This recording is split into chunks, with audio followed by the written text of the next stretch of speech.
Thank you guys so much for tuning in to another episode of Sip and Read with Martinique. I'm your host, Martinique Brown. I'm so excited that you have decided to tune into the show today. I'm so excited that we are actually starting our newest book. So, I just want to tell y'all something. I truly do enjoy reading, but I enjoy finishing a book because that's why I created this show, because I needed something to hold me accountable in completing my books, because I have so many books over here on my bookshelf that are only to like page 30 because I never finished a book. So I wanted to create a show that held me accountable to completing the book. So, the book that we are reading is How Blacks Can Unite as One. And this book was actually written by author Daniel L. Jones. So, what I would love for you guys to do is go ahead and go over to my description box, and you can purchase his book there so that you can join the discussion. If this is your first time ever tuning in to my show, thank you so much for watching. If you are one of my returning friends, thank you also, just because you have such great comments and questions. And that's what I like. I love an interactive show. Another thing that I would love for you to do is go ahead and share this video now so that more people will know about this book as well as know about this show. Another thing that I would love for you to do is go ahead and send me a friend request so that you can always be notified of the shows that I have, and um, subscribe to my YouTube channel. So my link is in the description box of where you can subscribe, where if you feel like you truly enjoy my shows, you can give a financial gift through PayPal or GoFundMe. And any amount that you decide to give is such a blessing to me as well. Y'all see it just got totally light over here because I had to move my other light. But if you are tuning into the show, say hello to me in the virtual world so that I know that you're watching. Um, so, like I said, we are actually reading chapters 1 and 2.5, because chapter 2 is such a enriched chapter. I didn't want to rush through it, with the conversation that we'll have today.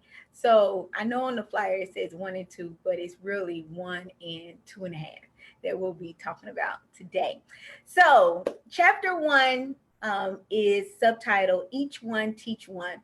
So the author Daniel actually opens up this chapter with a prayer, and some of the things that he touches on in his prayer is the black on black crime that we have, police brutality amongst blacks, that we as blacks see ourselves as God has created us as kings and queens. And then he also names 23 men and women who have died senseless deaths. All of these are actually people that we heard about, in the news. Um, but Daniel, really just reminds us in this prayer that they are not forgotten. So some of the people that he named in the prayer are Trayvon Martin, Sandra Bland, the Charleston Church victims of South Carolina, and Tamar Rice. I'm about to sneeze. I don't think it's fully out. But so he names, like I said, 23 men and women that have died senseless deaths in this prayer. So while I was reading this chapter of the book, Marvin Gaye's song was actually coincidentally playing, and I was reading this, while I was waiting in in one of the hotels because I'm an Uber driver. If you haven't followed my shows, what have you been doing? But you can catch up on all of my shows on my YouTube channel. But I'm also an Uber driver. So when I'm waiting for passengers, I try to do other work as well. So I was reading that chapter, and Marvin Gaye's song "What's Going On" was playing, and it was just so, what's the word I'm looking for? It was so relatable to this chapter because it's like, what is going on? And Marvin Gaye wrote that song probably, I think he wrote it in the 70s. But, the same senseless stuff that was happening back then still happen now. And, you know, I just loved how it went hand in hand with the chapter that I was reading. So what do you think? Do you think that this senseless killings amongst blacks, do you ever think that it's going to get better for us as a people, or do you ever feel that it's going to end? Like, what are your thoughts about that? I would love for you to post your questions and comments um, in the comment field. But me personally, I don't think that it's ever going to get better. I do think that it is going to get worse. And people have heard me say this before. I don't know if I've ever shared this on Facebook, but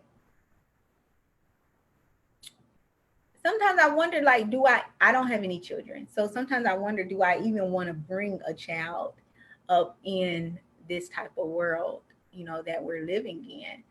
And I don't know, when I constantly hear about these types of deaths, it makes me say, like, why would I want to bring a child into this world, with everything that's going on?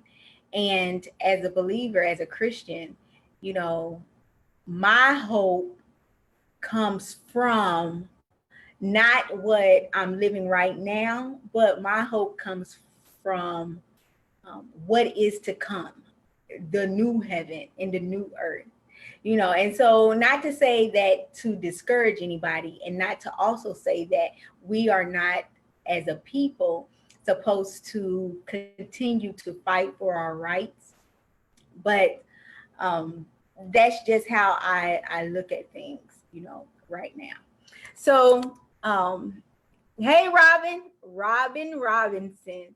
So Robin said, not sure what it will take, and I don't like to be negative. However, no offense to anyone, but based on the Bible that I follow teaches, it won't get better but worse. Yeah, and I'm with you, Robin. I feel the same way. I believe it is going to get worse, and that's why I truly encourage people um, to get yourself in order and your life right with God. If you're not a person that follows Jesus Christ with your life, I strongly encourage that you do that. And if you ever want to hit up my inbox and ask me a question, I am here for you. Now, I'm just not that type of person that's able to easily and quickly respond. Like, if I don't know the answer, then I'm going to have to do some digging.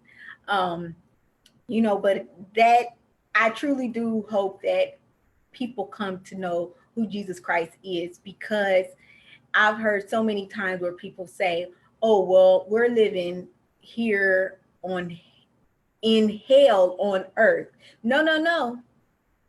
It's worse in hell. It's an unquenchable um burning, unquenchable thirst that people will experience in hell. It was never going to end, and so that is my hope as a Christian, is that I know that this life is temporary for me. I know that these senseless deaths, I know, like, I know that the pain that we experience, this is all temporary, you know, but the decision that you make to follow Jesus Christ is eternal.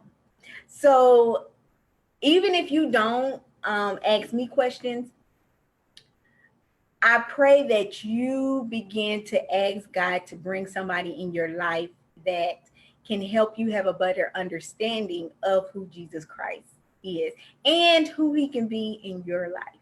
So that also brings me to the second chapter. So now this book, it ain't one of those thick books, y'all. Look, Daniel said, I don't even have to write all that because you know how to come together as a people, but I'm just going to write a book to remind you how we can all come together as a people. So chapter 2 is entitled Black Unity, Breaking Down the Walls. So Daniel opens up this chapter by pointing out the things that has plagued our culture, which has caused us to become disjointed as a people. And some of the things that he actually mentioned were the media brainwashing our kids with fantasies and unreality. And this media included TV, social media, movies, etc. Grandparents not talking about our roots and founding fathers, and parents not sharing how in yesteryears Black power was the only real power.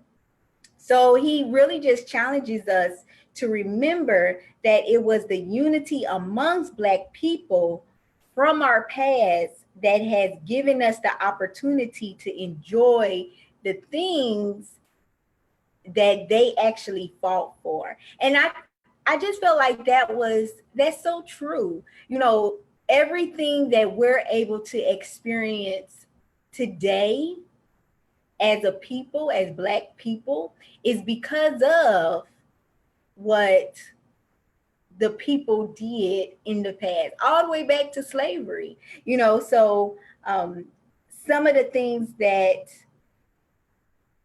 he pointed out in the book, that from collective unity, we were able to abolish legalized slavery, endure Jim Crow, and work toward the passage of the Civil Rights Act of 1964, and experience economic prosperity with examples such as Black Wall Street. So, we sometimes when I watch, movies that do talk about Jim Crow laws and the hardships that Black people experienced, I feel like those times made them come together as a people. And I just wonder, maybe because maybe because our difficulties look different, maybe that is why we don't seem like we're a united people. What do y'all think? Do you think that back then, um, Blacks were all they had, to really work together as a people to create that change? Or do you feel, something totally different? Go ahead and make your comment on there. Um, so Robin Robinson asked, how do you think it got so bad? Well, I think it got bad because you know what? I'm not even going to answer that question right now, because in I do answer that in the remaining of my notes. So I will answer that question, Robin. You tell me, Robin, what do you think? How do you think it got so bad? And other individuals that's watching, how do you think it has gotten so bad that we don't seem like we're a unified people? Or you may be saying to yourself, well, I think we are unified. If you somebody of a different ethnicity, you let me know. Put in parentheses what your ethnicity is, and you tell me, what do you think? Do you think Black people look like we are unified? You tell me. I would love to hear what you guys say. So, um, what are some of the things that you believe hinders us as Black people, that stifles the change that we want to see? That's the question that I would like to also pose to you all. And this is where I answer your question, Robin. So, in my opinion, I truly believe that because of the greed of money and the secrets that has held back lawmakers and politicians who are Black, that has the ability to create change and have the power to create change. Um, I think that that is what has stemmed from us moving forward in laws changing. So, in saying that, I'm thinking about this one video of, I don't know if she was a senator or like somebody on a commission board or what, but she was talking to the panel about the, what is it called? Is it called Stand Your Ground law? One of the laws where, if you feel threatened as an individual and you have a gun, then it's kind of like you have the ability to shoot that person you feel threatened from. So she was very adamant in saying, that law was more so written to harm minorities, and so I just remember her talking about, how they were trying to, move on to the next topic. But she's like, no, my son, my daughter is the one, because she's like the only Black person that you see, and you see another white guy on the side of her. But they're trying to move along to the next topic, but she's like, no, we're going to talk about this. And I think that from the standpoint of lawmakers and politicians, I feel that because they're influenced so much with taking care of their own, and when I say own, I don't mean other Black people, but I mean more so taking care of their family, their status, as well as their position. And I just feel that money has influenced them so much that it's not so much they're looking at the overall betterment of people for these laws being changed, but how is it going to benefit them in continuing maybe their position or their role as a politician. That's what I believe. So now that's what I believe about the politicians and lawmakers. But we all have a responsibility, and so I think we're so quick to say, oh, well, they're not making any change. They're not doing anything about it. But when we point, we still have three other fingers that's pointing to us, so we have a responsibility on ourselves as well. And we are the ones that has to educate ourselves on what it means to help our brothers and sisters. And regardless of what we don't have, to really just utilize the resources and knowledge that we do have to help each other. So I think that we can no longer put the blame on other people. We have to look at our day-to-day actions with our Black brothers and sisters and look at how do we create change in the interactions we have with them. And I think so many times we try to make it so like such a grand picture when we have so much influence over our family members, our coworkers, things like that. And so we have to take on that responsibility that we have a mission and a goal to unite us. I remember one time, so of course, when I'm doing these shows, you all never see me angry, because I enjoy doing it, and I don't have anybody on here that's live with me that could make me angry. But when I'm angry, I believe that's when people's true colors come out. So I remember when I was at home in Ohio, and I am a lot of the times, and this is a flaw that I have. So a lot of the times I'm that type of person that I feel that I don't want anybody to try to get over on me or try to take advantage of me. And so one time I was going to the gas station, and this woman, she was trying to hurry up in to one of the pumps, and I was going to hurry up in too. Now this is another black lady, and I was hurrying up to the pump as well, and she was an older woman. So when she got out of her car, automatically, when you're in a situation where you feel that possibly somebody wronged you, or you feel that, like I said, somebody wronged you, you automatically uh, feel differently.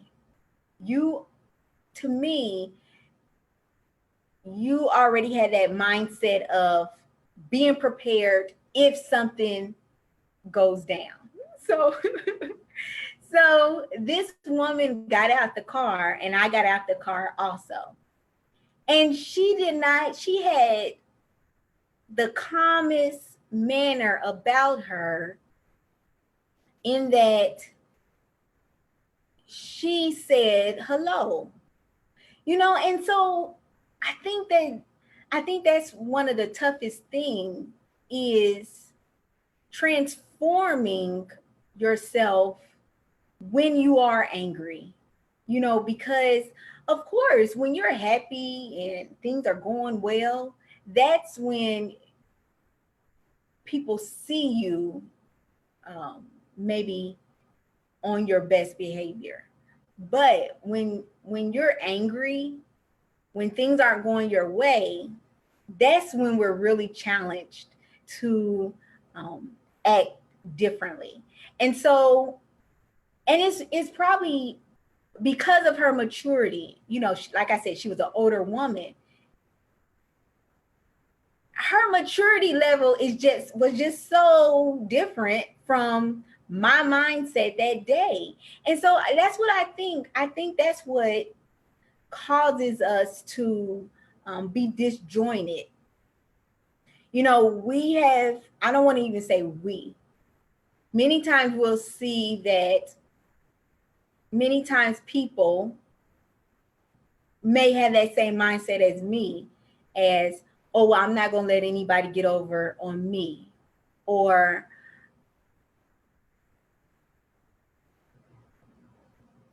this is how I handle situations.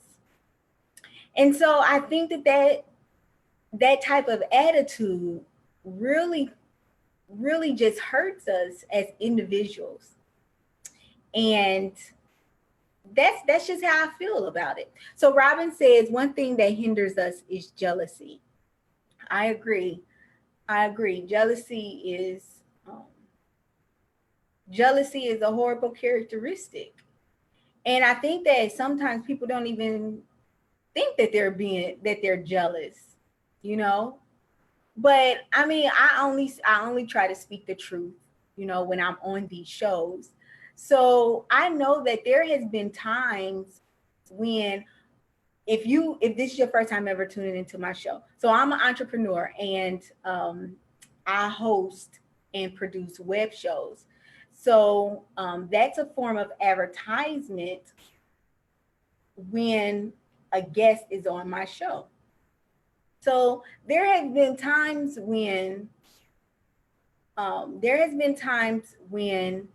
somebody I have reached out to somebody, I have let them know of my price to be on my show, and then they say, okay, yeah, let's do it. I want to be on your show. We talk about the date. We go through all of it. We go as far as me creating the invoice and sending um, them the invoice. And then I send them a reminder, like when they haven't paid the invoice yet. So I send them a reminder and let them know that, don't forget your invoice is due. Um, and that's the thing that I love about Facebook Messengers. You can see when somebody has seen your message. You can see when somebody has opened your message. And also with PayPal, because I use PayPal invoices. With PayPal invoices, I can see when somebody has viewed the invoice. So I am a big stickler for letting people know what's going on. If you have changed your mind about being on the show, that's fine. But just tell me, say, I no longer want to be on your show, take me off of that date, blase blah. Just I feel that, as business people, let's act accordingly. So so I'll have people go as far as me creating the invoice, and then they don't pay it and say nothing to me. So remember, I'm now, we're now friends on Facebook, and we all know what friends mean. It doesn't mean that you have a personal relationship with that individual or anything. It just means that you've accepted somebody's friend request. So with that, there has been times where I see people's posts that did not pay their invoice, did not say anything to me, but they have a good post. And I'm like, I'm not going. And this is how petty I am sometimes. So, and like I said, these type of things, this is what hinders us. So I'm like, I'm not going to like their post. I'm not going to share their post. And so it's like, Martinique is bigger.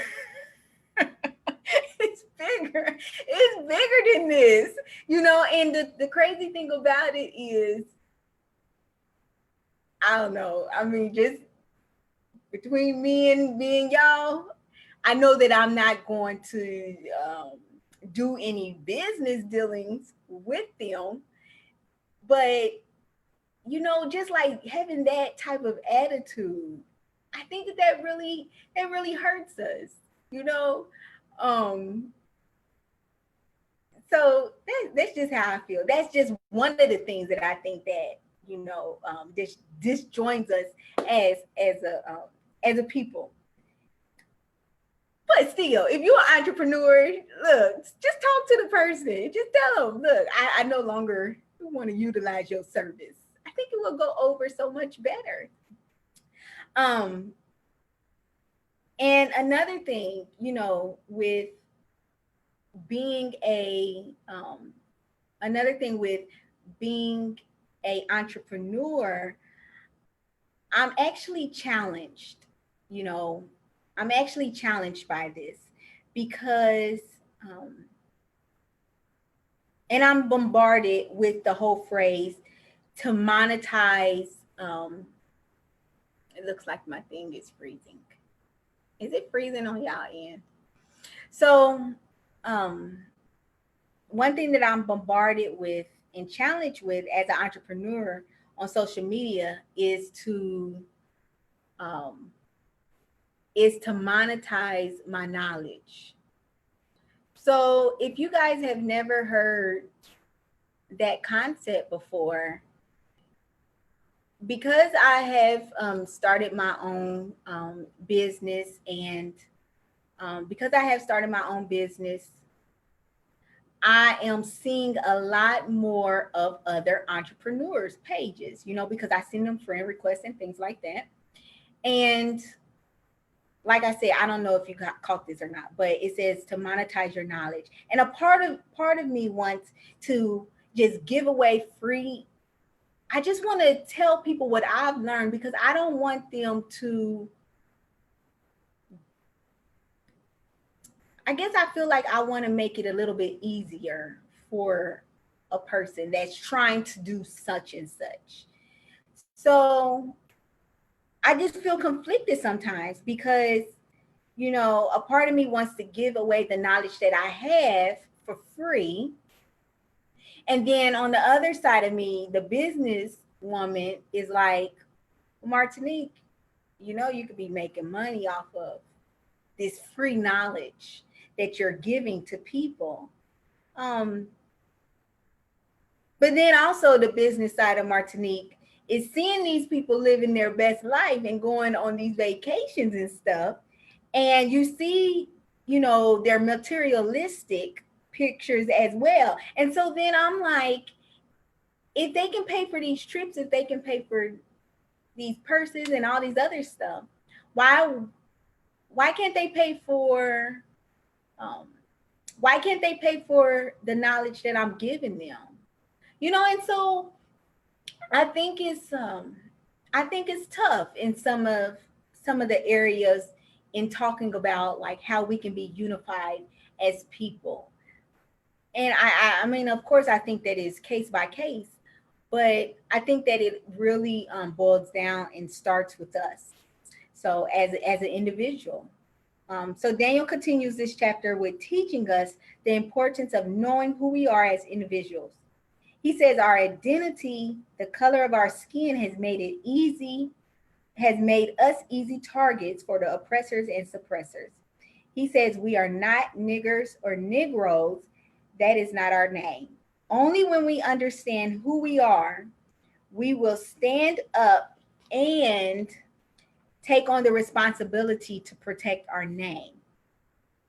What we should be doing now, Daniel suggests, is learning who we are, and then we will begin to heal. It is then that we will begin to connect with one another and all unify to get on the same page. Once we do that, he says, we become untouchable and the detractors and enemies of our race. So I thought that was really good. And like I said, I did not, this is not the entire chapter 2 that I talked about.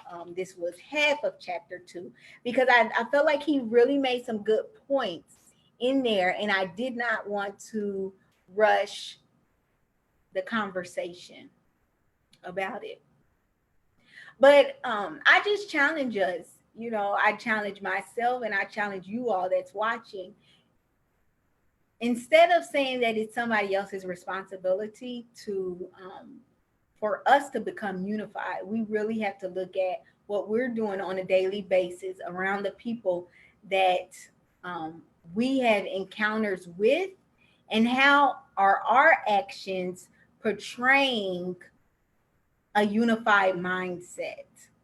And so if you guys truly enjoy this show, I just hope that you go ahead and share this. I hope that you do visit the description box, so that you can purchase Daniel's book. Because when I do this show, this is really, I'm hitting on key points of it, but you don't get the full gist of what the author wants you to know until you read the book for yourself. So I encourage you guys to go ahead and go to the description box, show this brother some love, and purchase his book. You can actually read his book summary on the link as well. And go ahead and follow me on Instagram and subscribe to my YouTube channel. And like I said before, if you truly enjoy these shows that I produce, I hope that you go ahead and click on my GoFundMe page or my PayPal link in the description box and give a financial gift of any amount, because it really does help in the production of these shows as well. And I hope that you guys have a great night, and I will see you all next week so we can talk about the remaining of this chapter 2, and we'll probably also talk about chapter 3. So like I said before, I hope you all have a great night, and I will talk to you all later. Bye bye.